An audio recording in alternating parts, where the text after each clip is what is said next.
우리나라 역사에는 많은 위인들이 있죠. 여러분이 생각하는 우리나라의 가장 대표적인 위인 하면 누가 있습니까? 많은 사람들이 있는데 딱 떠오르는 분은 거의 다 이제 세종대왕이 가장 많이 떠오를 거라고 생각합니다. 저는 개인적으로 우리나라 역사에 있어서 가장 위대한 한 분을 뽑으라면 저는 세종대왕을 뽑고 싶습니다. 세종대왕이 아니었으면 우리가 지금 글이 없는 나라예요. 글이 없다면 어떻게 될까요? 옛날에 조선시대에 글이 없어서 글을 쓸 때는 한자로 다 썼죠. 한자, 한문으로 한 거죠. 여러분, 우리가 지금 한문으로 된 성경을 읽고 있다고 생각해 보십시오.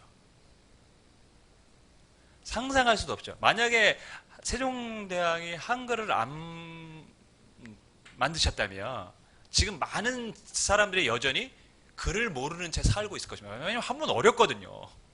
한문 어려워요. 배운 거 기억도 안 나요, 이제는. 우리가 그 한문을 배우기도 쉽지 않을 뿐더러, 그래서 정말 그 조선시대에도 양반이나 이런 이쪽에서만 이제 글을 배우기 시작하는 거죠. 관심이 있고 노력하지 않으면 정말 알 수 없는 것이 한문인데, 우리 민족이 지금 세계사에서 지금 굉장히 뛰어난 민족으로 지금 알려져 있잖아요. 지금 세계 기술력 측면에서도 보면 굉장히 앞서 있는 민족인데 5G를 선도하는 민족이 아닙니까? 근데 만약에 한글이 없었다면 이게 가능했을까요? 저는 불가능했을 거라고 봅니다. 많은 사람들이 쉽게 글을 알고 배울 수 있기 때문에 거기에 우리 민족의 저력이 나오는 거죠. 다 글을 아니까. 그래서 저는 진짜 우리 역사상 가장 위대한 인물을 뽑으라면 저는 세종대왕님을 뽑고 싶어요. 자, 유대교에서 가장 위대한 인물은 그럼 누구일까요? 유대 신앙에서. 오늘 그것이 이제 본문의 핵심이죠. 이스라엘 백성들이 아브라함의 후손입니다. 하지만 유대교 신앙에 있어서는 아브라함보다 더 뛰어난 인물이 있죠. 누굽니까? 모세입니다. 왜 모세가 더 뛰어날까요? 그러니까 유대인의 유대 사회 신앙의 가장 핵심은 뭐죠? 율법이죠. 율법. 말씀입니다. 애굽에서 400년 동안 종되었던 사람들을 끄집어서 지금 살고 있는 가나안 땅으로 인도한 게 누굽니까? 모세입니다. 그는 민족의 구원자, 해방자예요. 뿐만 아니라 이스라엘 사회의 가장 근간이 되는 율법을 하나님 앞에 듣고 적고 전해준 사람이에요. 그러니까 유대 사회와 신앙에 있어서는 정말 없어서는 안 될 핵심적인 인물이, 아니면 유대교의 어떻게 보면 시작이라도 볼 수 있는 게 바로 모세죠. 그러니까 모세는 유대 사회에서는 가장 위대한 인물인 것입니다. 그래서 오늘 성경은 우리가 이제 히브리서가 유대교와 예수님을 자꾸 비교한다고 하잖아요. 이제 비교의 대상을 이제 모세와 두는 것입니다. 유대교 사람들이 생각하는 가장 유대교에서 위대한 인물 모세와 누구를 지금 비교합니까? 예수님을 비교하는 것이죠. 토라라고 말하는 모세 오경, 창세기, 출애굽기, 레위기, 민수기, 신명기를 기록하는 것이 모세고, 그 이스라엘 백성들은 이 토라를 근간 삼아 나라를 운영하는 사람들입니다. 그러니까 모세가 얼마나 위대한 사람입니까? 근데 예수님과 비교하는데 첫 번째 공통점이 있다고 얘기를 합니다. 2절 말씀 우리 같이 읽습니다. 시작.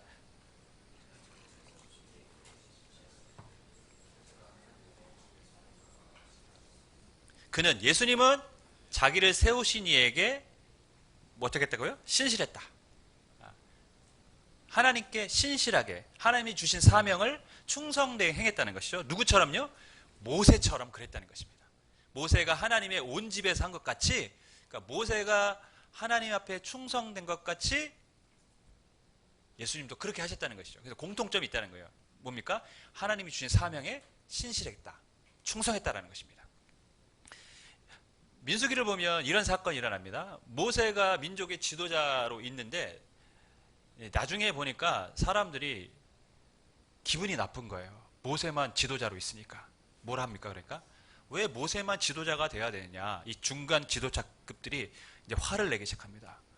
우리도 모세와 같은 위치에 있어야 되는 거 아니냐? 그게 이제 약간 불만, 반란을 좀 일으킨 것이죠. 그때 여호와 하나님이 그 사람들의 입을 막습니다. 내 종 모세와는 그렇지 아니하니 그는 내 온 집에 충성했다. 이런 표현을 썼어요. 모세는 너희들과 다르다는 거죠.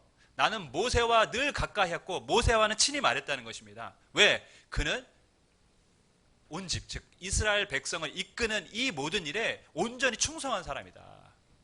함부로 입을 놀리지 마라 니네. 모세는 그런 사람이야. 그렇게 하나님 앞에도 신임을 받았던 게 모세입니다. 근데 오늘 예수님도 그와 같이 충성했다는 것이죠.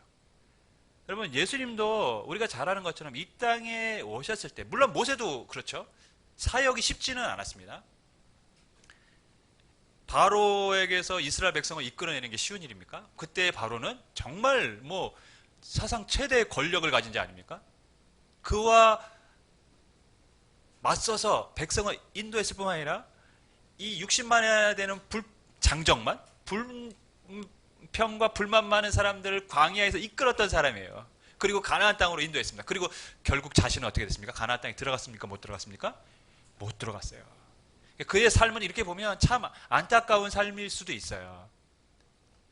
그렇게 충성했다라는 것이죠. 자신이 주어진 사명이 가나안 땅에 들어가는 것이 아니라 그의 사명은 어디까지입니까? 가나안 앞까지 인도하는 거예요. 여러분, 모세라고 가나안 땅 들어가고 싶지 않았겠습니까? 그래서 죽기 전에 어떻게 합니까? 그 가나안 땅이 보이는 그 산에 올라가서 거기를 바라보고 거기서 죽습니다. 그건 전 모세의 심정이 느끼지 않습니까?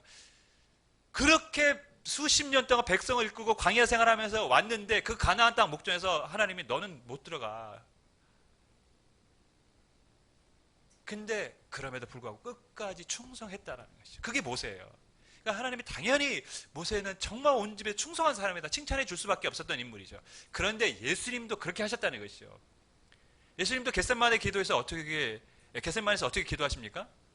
이 잔을 내게서 지나가게 해주십시오. 너무 고통스럽습니다. 십자가를 지기가 견디기 어려울 것 같습니다. 하지만 나의 원대로 마옵시고 아버지의 뜻대로 되기를 원합니다. 하지만 하나님의 뜻이라면 순종하겠습니다. 모세처럼 충성했고 순종했기 때문에 이 땅에 구원이 일어난 것입니다. 그렇게 하셨다는 거예요. 모세처럼. 성경을 보면 바울은 맡은 자들의 구할 것은 충성이라는 표현을 썼습니다. 그렇죠? 잘 알고 있습니다. 고린도전서에 나오는 말씀이죠. 여기서 맡은 자는 실은 1차적인 대상은 그 당시 아볼로나 바울 이 같은 지도자들에게 행한 말이죠. 그들에게 구할 것은 뭡니까? 충성이라는 것입니다. 먼저 하나님 앞에 앞장선 사람들은 충성된 삶을 살아야 한다는 것이죠. 하지만 이것을 좀 우리가 넓게 해석하면 하나님을 위해서 살아가는 모든 사람들, 성도들은 맡겨진 직분에 뭐 해야 됩니까? 맡겨진 일에 충성해야 한다는 것이죠. 역할은 다릅니다, 여러분. 저는 이 역할이 크고 작다 이런 개념은 없다고 생각합니다. 하나님 나라에서는. 왜냐하면 하나님은 지극히 작은 일을 한 것을 우리가 보고 사람의 눈에 지극히 작은 일을 한 것을 또 뭐라고 하십니까? 내게 한 것이라고 말씀하고 계십니다. 주님은 그렇게 설명해 주셨어요. 그러니까 하나님 나라에서 하는 모든 일들은 사람의 눈에는 경중이 있고 크고 작은 일들이 있고 중요하고 중요하지 않은 일이 있다고 생각하지만 주님 보시기에는 그렇지 않다라는 거예요. 그렇기 때문에 맡은 자들에게 구할 것은 충성이고 그렇게 작은 일에라도 충성하면 어떻게 하십니까? 작은 것에 충성하였으니 더 큰 것으로 그에게 맡겨주시는 것입니다. 그것이 하나님 나라입니다. 여러분, 모세와 예수님은 공통점이 있어요. 하나님이 주신 사명, 힘들었지만 꿋꿋이 순종하며 그 사명을 감당했습니다. 하지만 차이점이 또 있다고 얘기합니다. 예수님이 더 위대하시고 영광을 받아야 될 분이라는 것이죠. 그 이유를 5절, 6절에 얘기합니다. 5절, 6절 같이 읽겠습니다. 시작.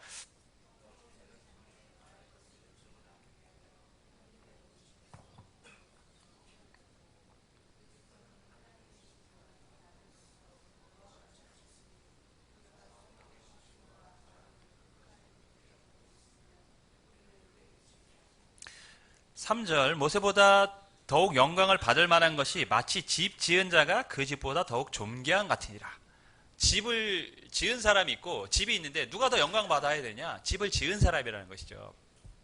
왜? 그 사람이 졌으니까 집이 있는 거니까요. 마찬가지로 이 세상의 모든 것은 하나님이 지으셨다. 그럼 누가 높임을 받아야 됩니까? 하나님이 높임을 받아야 되고, 모세는 그 집에 일한 하완 종에 불과할 뿐이다. 그러니까 하나님과 모세가 비교할 수가 있습니까? 비교 안 돼요. 왜냐? 하나님은 집을 지으신 분이고 모세는 그 집을 짓는데 일한 일꾼에 불과하다는 것이죠. 비교조차가 안 된다는 것입니다. 또한 예수님과도 비교하는데, 여러분, 집을 짓는데 예수님도 그 집을 짓는 일에 같이 참여하셨어요. 모세처럼 그리고 충성하셨어요. 하지만 여러분, 집을 짓는 데는 여러 사람이 동원되죠. 설계를 한 사람뿐만 아니라 여러 사람이 동원됩니다. 예수님도 거기 일하셨고 모세도 중요한 일을 했다라는 거예요. 둘 다 충성하게 했다는 거죠. 하지만 직분이 다르다는 거죠. 예수님은 아들로 일한 것이고 모세는 그냥 일꾼으로 일했을 뿐이다. 여러분, 예를 들면 집을 짓는데 공사 현장에 같이 있습니다. 뭐 지금만 뭐 공사하시는 분들이 다 하지만, 만약에 아들도 거기 가서 같이 집을 짓는데 이렇게 돕는다고 가정해 보세요. 같이 지게를 지고 뭐 돌을 운반한다고 하더라도 아들과 일꾼은 다르죠. 왜? 아들은 그 집의 상속자이기 때문에 다르다는 것입니다. 그러니까 신분적으로 둘 다 하나님 나라를 위해서 헌신되고 충성된 삶을 살았지만, 왜 아들이 다 영광을 받아야 돼? 왜 예수님이 더 영광을 받아야 되느냐? 예수님은 아들로 있고 모세는 일꾼으로 일했을 뿐이라는 것이죠. 차이가 있다는 것입니다. 그렇기 때문에 모세보다 예수님은 더 높임을 받아야 한다는 것이죠. 모세는 유대교에서 가장 위대한 인물입니다. 근데 그분보다 누가 더 높임을 받아야 한다고요? 예수님이 높임을 받아야 한다는 것이죠. 그러니 너희가 예수님을 떠나 유대교로 돌아가는 것이 옳겠느냐라고 질문을 던지는 것이죠. 잘못된 것이라는 것이죠. 그리고 나서 이제 7장부터는 모세와 살았던 그 시대의 백성들을 예를 들어서 너희가 예수님을 떠나면 안 된다는 것을 아주 강력하게 예를 들어 설명합니다. 7절 8절을 보면 경고의 말씀을 하고 있죠. 우리 같이 읽습니다. 시작.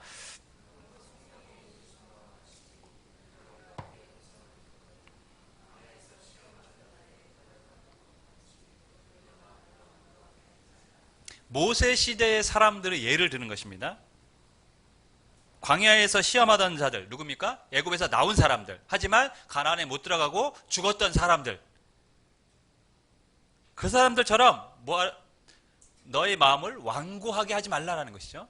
15절도 보면 성경에 일렀으되 오늘 너희가 그의 음성을 듣거든, 똑같죠? 너희가 그의 음성을 듣거든 7절 8절에서 나왔던 말씀과 경로하시게 하던 것 같이 너의 마음을 완고하게 하지 말라. 무슨 말씀을 하고 있습니까? 너희가 하나님의 음성을, 주님의 음성을 듣거든 너의 마음을 완고하게 하지 말라라는 거예요. 지금 경고의 말씀을 주고 있는. 그럼 완고하게 한다는 것은 무슨 뜻이죠? 완고하다. 딱딱하다는 뜻입니다. 딱딱하다. 굳었다. 우리가 보통 저 사람 마음이 너무 딱딱해. 무슨 말이죠? 인정도 없어. 뭔 말을 해도 다친 마음. 그런 걸 딱딱하다는 표현을 쓰죠. 광야의 이스라엘 백성들이 딱딱한 마음으로 살았다는 것입니다. 그래서 모세가 얘기하고 하나님이 말씀을 하고 하나님이 행하신 일들을 보고도 마음을 닫아서 열질 않았다는 거예요.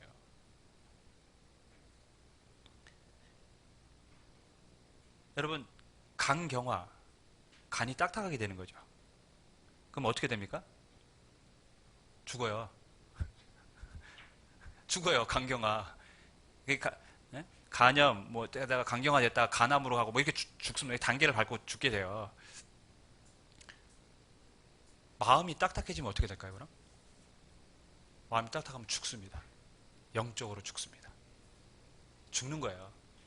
이스라엘 백성들이 마음이 딱딱해졌고 영적으로 굳어졌고, 그리고 실제로 어땠습니까? 광야에서 죽었어요. 내 마음이 지금 딱딱한가? 여러분, 조심하셔야 됩니다. 영적으로 죽는 겁니다. 그러면서 완고하지 말아야 될 이유에 대해서 히브리서 기자는 반복적으로 강조를 하죠. 자, 완고함은 어떤 일이 일어납니까? 하나님이 노하신다는 거예요. 완고한 마음을 가진 자들에게는. 10절 보겠습니다. 그러므로 내가 이 세대에게 노하여 이르기를 그들이 항상 마음이 미혹되어 내 길을 알지 못하는 듯 하였고, 11절 내가 노하여 맹세한 바와 같이 그들이 내 안식에 들어오지 못하리라. 그 다음 15절 볼까요? 오늘 너희가 그의 음성을 듣거든 경노, 이번에 노하는데 그냥 노하신 게 아니라 경노하시는 표현이었어요. 경노하시게 하던 것 같이 너희 마음을 완고하게 하지 말라. 16절 듣고 경노하시게 하던 자가 누구냐? 모세를 따라 애굽에서 나온 모든 사람이 아니냐? 17절 또 하나님이 40년 동안 누구에게 노하셨느냐? 그들의 시차가 광야에서 엎드러진 범죄한 자들에게 아니냐? 지금 무슨 말씀하고 있죠? 마음을 완고하게 한 사람들이 있는데 그 사람들이 어땠다는 것입니까? 하나님을 노하게 했다. 노하는 정도가 아니라 경노하게 하셨다는 거예요. 제가 오늘 설교를 하기 전에 우리 은유가 예화거리를 줬어요. 앞에 마이크가 있는데 계속 하지 마라. 안 들어요. 제가 분노 게이지가 조금씩 올라가기 시작했습니다. 이렇게 몇 번 하는데 그러다가 제가 붙잡고 다음에는 네가 고통을 당할 수 있다, 맞을 수도 있다, 이런 약간의 뉘앙스를 줬어요. 그러니까 안 하더라고요. 계속 하니까 어떻습니까? 화가 나잖아요. 우리 집에서 말을 했는데 처음에 좋은 말 하죠. 처음부터 소리 지르는 부모님 거의 없어요. 야, 이거 해라. 이러다가 이제 이거 해라 하다가 이제 나중에 이제 소리 지르죠. 야! 뭐 이러는 거죠. 그게 사람이죠. 예. 하라고 했잖아. 뭐. 다 모여. 뭐 저희 집은 그래요. 안 그러면 다 모여. 다 모여. 셋 다 모여. 그제서야 이제 막 아이들이, 여러분, 하나님의 음성을 듣고도 마음이 완고한 사람들 그 음성에 반응하지 않아요. 그러니까 하나님이 어떻게 하십니까? 한 번만에 말씀 한 번 했는데 안 들어서 경로하셔서 그게 아니라는 거죠. 모세를 통해서 끊임없이 말씀했지만 그들이 그 마음을 완고하게 해서 하나님의 음성에 귀를 기울이지 않으니까 하나님이 어떻게 하셨다고요? 노하셨다라고 성경은 기록을 하고 있습니다. 여러분, 하나님은 마냥 좋으신 분이 아니라니까요. 우리는 이렇게 하나님은 마냥 좋으신 분으로 이해할 때가 있어요. 하나님은 마냥 좋으신 분이 아니에요. 하나님 화를 내신다니까요. 화를 내시는데 어떻게 화를 내십니까? 경로를 하실 정도로 화를 내실 때가 있습니다. 누구에게요? 마음이 굳은 사람에게, 딱딱한 사람에게, 완고한 사람에게. 말씀을 듣고도 어떤 일을 보고도 광야에서 이스라엘 백성들처럼 분명히 하나님의 음성이 들리고 하나님의 행하신 일을 보았음에도 불구하고 여전히 똑같은 일을 반복하는 사람들에게는 하나님은 분노하신다는 거죠. 근데 노하시는 것만으로 끝난 게 아닙니다. 그들의 결말이 너무 좋지 않았어요. 11절 같이 했습니다. 시작.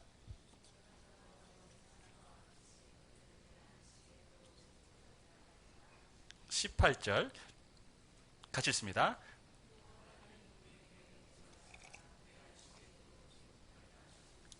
이러한 도식이 이제 되는 거죠. 마음이 완고한 사람은 하나님을 노하시게 했고 그 결과가 뭡니까? 안식에 들어갈 수 없었다는 겁니다. 마음이 완고한 사람은 하나님을 노하시게 했고 그 결과 안식에 들어가, 즉 가나안 땅에 못 들어갔다는 거예요. 그들은 가나안 땅에 못 들어가고 죽었습니다. 광야에서. 이 40년 광야 생활이 쉽지 않았잖아요. 가나안 땅 바라보면서 애굽에서 나온 거잖아요. 근데 못 들어가고 다 죽었어요. 그렇게 힘든 광야 생활만 하다가 인생을 마친 거라니까요. 얼마나 비참합니까? 저는 실은 우리가 믿음의 눈으로 보면 이 세상에서 가장 비참한 사람이 누구냐? 이 세상에서 고생만 하고 천국도 못 간 사람. 이 세상에 잘 먹고 잘 살다가 천국 못 간 사람은 그래도 이 세상에서 잘 먹고 잘 살았으니까 그래도 봐줄만 한데 이 세상에 속된 말로 쎄 빠지게 고생하다가 천국도 못 간 사람. 여러분 그것만큼 안타까운 인생이 있습니까? 그것만큼 불쌍한 인생이 있습니까? 광야의 이스라엘 백성들 광야에서 40년 동안 그 땡볕에서 먹을 거 마실 거 그런 거 고생하다가 결국 가나안 땅 못 들어가고 죽었어요. 왜요? 마음이 완고해서 하나님을 노하시게 해서 들어갈 수 없었던 것이죠. 여러분 우리가 이 땅에서 힘들게 살아갑니다. 우리 인생이 쉽지 않습니다. 그러나 우리에게 위로가 있어요. 소망이 있어요. 무엇입니까? 우리는 천국에 들어가거든요. 할렐루야? 우리는 천국에 들어가거든요. 저는 제가 누누이 말씀드리지만 저희 부모님 세대만큼 고생한 세대가 없다고 생각합니다. 가난, 전쟁, 그죠? 자녀들 키우느라고 얼마나 고생하신 세대입니까? 지금 애들 다 키우고 났더니 이제는 젊은이들이 자기들 애를 맡기네? 지금 부모님 세대는 그런 세대예요. 정말 힘들게 살아갔던 세대들이죠. 예전에는 자녀들이 출가하면 이제 부모님을 봉양, 부모님을 섬겨야 된다는 의식이 있어요. 요즘은 그건 또 아닌 세대가 돼버린 것이죠. 그래서 저는 부모님 세대를 볼 때마다 늘 마음에 안타까움이 있는데 그럼에도 불구하고 소망이 있어요. 위로가 있어요. 뭡니까? 우리 부모님은 천국에 가신다. 할렐루야? 저는 그렇게 믿어요. 그래서 위로가 됩니다. 제가 가끔 우리 아이들과 이렇게 얘기를 하다 보면 우리 일에나 이렇게 같이 이제 계단에서 내려올 때 보면 귀엽잖아요. 근데 한편으로는 내가 얘랑 얼마나 더 오래 살 수 있을까 이런 생각을 할 때가 있어요. 그래서 이래야 아빠가 얼마나 너랑 더 같이 있을까 이 질문 자주 해요. 그러면 이래는 자기가 늙을 때까지 뭐 이런 표현 쓰고 아빠도 100살까지 살아요 막 이렇게 얘기해요. 그러면 그때 제가 얘기합니다. 나는 그때까지 살고 싶진 않다. 난 그렇게까지는 살고 싶지 않아. 나는 더 좋은 곳이 있기 때문에 그때 갔으면 좋겠어. 그냥 여러분 우리가 이 땅의 삶이 쉽지 않죠. 근데 이 쉽지 않은 삶을 살고 천국에 못 갔다. 그 얼마나 안타깝습니까? 광야의 이스라엘 백성들이 그랬다는 것이죠. 지금 이 히브리서의 저자는 무엇을 말씀하고 있을까요? 지금 유대인 그리스도인들이 이 땅에서 정말 힘들게 살아가고 있습니다. 그죠? 유대 사회에서 로마의 핍박도 받아면 힘들게 살아가고 있어요. 근데 그들의 신앙이 지금 어떻습니까? 다시 포기하고 돌아가려고 하고 있는 것이죠. 얼마나 안타깝습니까? 야, 너희가 가야 될 것은 어디입니까? 천국인데 안식에 들어가야 되는데 너희가 광야 백성들처럼 너의 마음을 완고하게 해서 주의 음성을 듣고도 너희가 귀를 기울이지 않고 그렇게 또 동일한 삶을 살 것이냐? 그러면 안 된다는 것이죠. 정말 안타까워서 얘기하는 거 아니겠습니까? 여러분 성경이 유대인들의 역사라고 생각하시면 우리가 그건 오해예요. 성경은 유대인들을 통해서 하나님이 우리에게 무엇을 원하시는지를 메시지를 전하고 계십니다. 그리고 우리로 하여금 그들을 보면서 역사적 교훈도 삼으라고 말씀하고 계십니다. 여러분 지금 우리가 돌아봐야 될 것이세요. 나는 지금 내 마음은 내 영혼은 지금 어떠한가? 혹시 내 마음도 완고한 상태로 살아가고 있지는 않을까? 그러면 동일한 결론에 이를 수밖에 없다는 것이죠.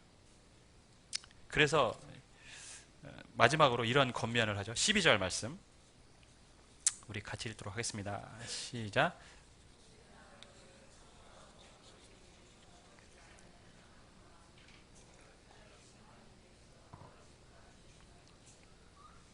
참 저는 이 저자의 마음이 느껴져요. 형제들아 이렇게 불렀어요. 그 유대인 그리스도를 향한 마음이 느껴지지 않습니까? 딴 길로 새려고 하는데 3장 처음에 그러므로 함께 하늘의 부르심을 받은 거룩한 형제들아 불렀는데 지금도 형제들아 불러주고 있어요. 형제들아, 너희가 살아계신 하나님께서 떨어질까 조심해야 될 것이 아니냐. 무슨 말입니까? 광야에 죽었던 이스라엘 너희 조상들처럼 안식에 들어가지 못하는 것을 하나님께로 떨어진다는 표현을 쓴 거예요. 너희가 하나님께로 떨어질까 멀어지는 것을 조심해야 되는 거 아니냐. 그렇게 안 됐으면 좋겠다라고 지금 안타까운 마음으로 호소를 하고 있는 것이죠. 지금 저자의 가장 큰 염려는 뭡니까? 그들이 주님으로부터 떨어지는 것입니다. 하나님께로부터 떨어지는 것. 하나님께로 떨어지면 결말은 뭡니까? 안식에 들어가지 못하는 것, 구원을 받지 못하는 것이기 때문이죠. 여러분, 우리가 염려해야 될 것이 뭘까요? 하나님께로부터 떨어지는 것을 염려해야 됩니다. 여러분, 자녀들, 우리의 가정에 있어서 우리가 가장 염려해야 될 것, 물론 자녀들의 진로, 우리의 경제적 문제가 중요하고 우리를 힘들게 하는 요소 중에 하나죠. 하지만 그것보다 더 중요하게 생각해야 되는 것이 있어요. 우리 자녀가, 우리 가정이 지금 하나님으로부터 떨어지고 있느냐? 그게 더 중요한 거예요. 그게 제일 중요한 우리의 신앙의 첫 번째 요소로 가야 돼요. 왜? 그 결론은 비참하기 때문이죠. 언젠간 믿겠지, 나중에 잘하겠지, 그건 너무 아니란 생각이라는 것이죠. 타협해서는 안 되는 것들이 있습니다. 그것이 신앙입니다. 떨어질 것을 염려해야 돼요. 네, 여러분이 한번 사람이 떨어지기 시작하면 계속 떨어집니다, 여러분. 그게 사람의 본성입니다.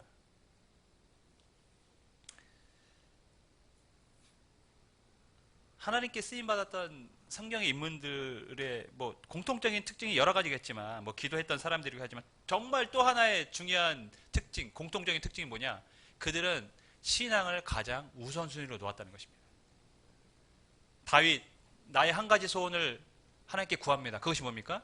내가 평생 주님을 가까이 하는 것입니다. 그의 한 가지 소원은 주님을 가까이 하는 거였어요. 신앙이었어요. 다니엘, 사자구 기도하면 사자굴에 던진다는 거 알았어요. 그런데도 그는 창문을 열어놓고 늘 하루에 3번씩 예루살렘에 가서 기도했습니다. 그는 하나님과의 신앙을 더 중요하게 생각했습니다. 다니엘과 친구들, 사드락, 메삭, 아벳느고, 왕이 세운 신상에 절하면 풀무에 던진다는 거 알았어요. 하지만 그들은 왕의 신상에 절하지 않았습니다. 왜? 하나님만을 섬기기로 결정했던 사람들이기 때문이죠. 그들이 하나님 앞에 쓰임받았고 하나님이 행하시는 기적을 보았던 사람들입니다. 하나님을 최우선으로 놓는 사람을, 하나님도 그 사람을 최우선순위로 놓는 것이죠. 그래서 그들을 사용하시고 그들을 통해서 역사하시는 것입니다. 야, 하나님과 떨어질까 염려해라. 그러면서 그럼 어떻게 해야 될까요? 13절, 14절 이렇게 말씀합니다. 같이 읽습니다. 시작.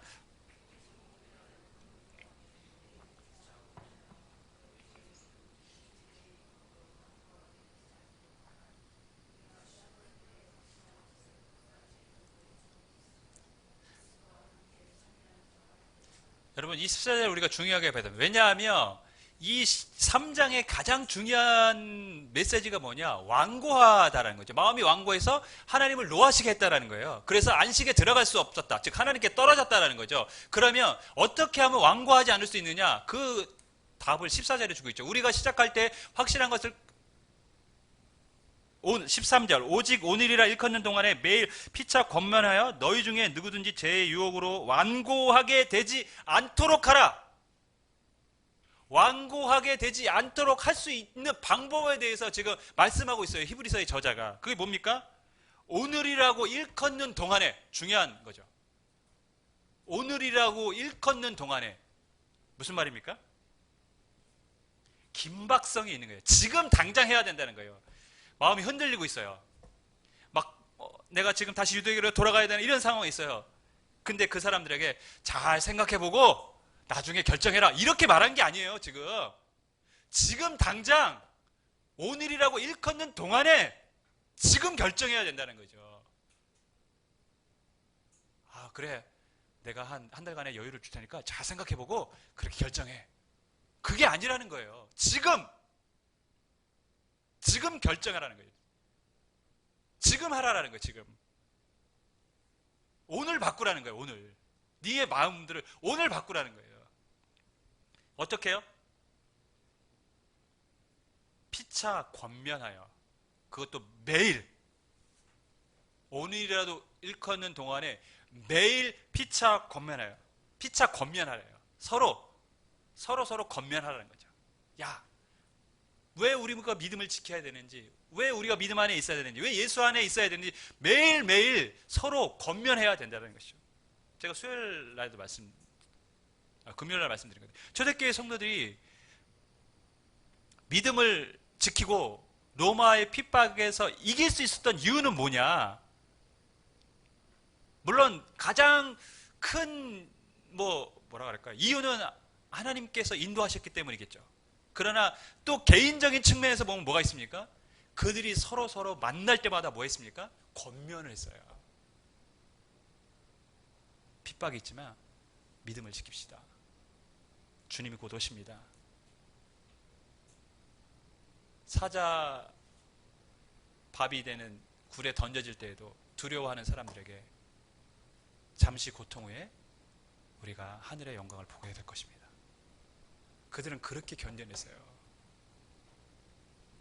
잠시 고통스럽겠지만 우리가 곧 주님을 보게 될 것입니다. 그렇게 이겨냈어요. 그렇게 권면하면 서로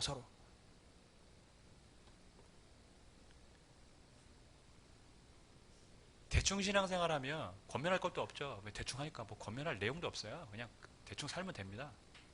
하지만 우리가 바르게 살기 위해서는 반드시 서로 믿음 안에서 격려하고 세워가는 모습들이 필요합니다. 근데 어떻게 하라고요? 매일 하래요. 매일.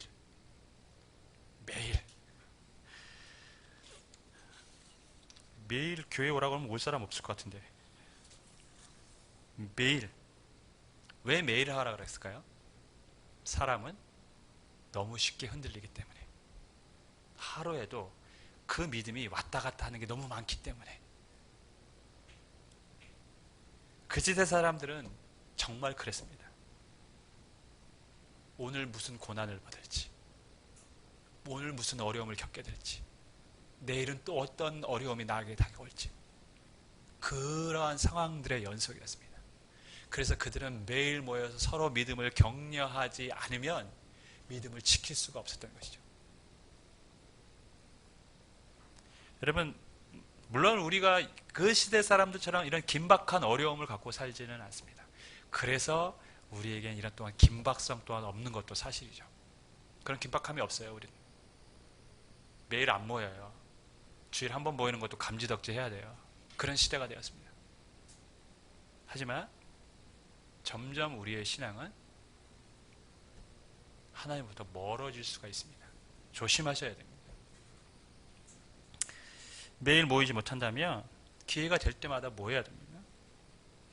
매일 올 수 없는 환경이라면, 또 여기 오실 수 없는 환경이라면 매일 말씀과 기도의 생활을 하셔야 됩니다. 그것이 우리가 마음이 완고하지 않도록 우리를 지켜주는 것입니다. 히브리서 3장에서는 우리의 마음이 완고하지 말라고 경고를 하고 있습니다. 그리고 하나님께서 떨어지지 않도록 주의하라고 염려를 합니다. 그리고 그렇게 되지 않도록 오늘부터라도 피차 권면하라고 우리에게 가르쳐주고 있습니다. 모이기를 힘쓰고 매일 기도하고 말씀을 보므로 흔들리지 않고 끝까지 믿음의 경주를 할 수 있기를 주님의 이름으로 간절히 축원하겠습니다. 기도하겠습니다.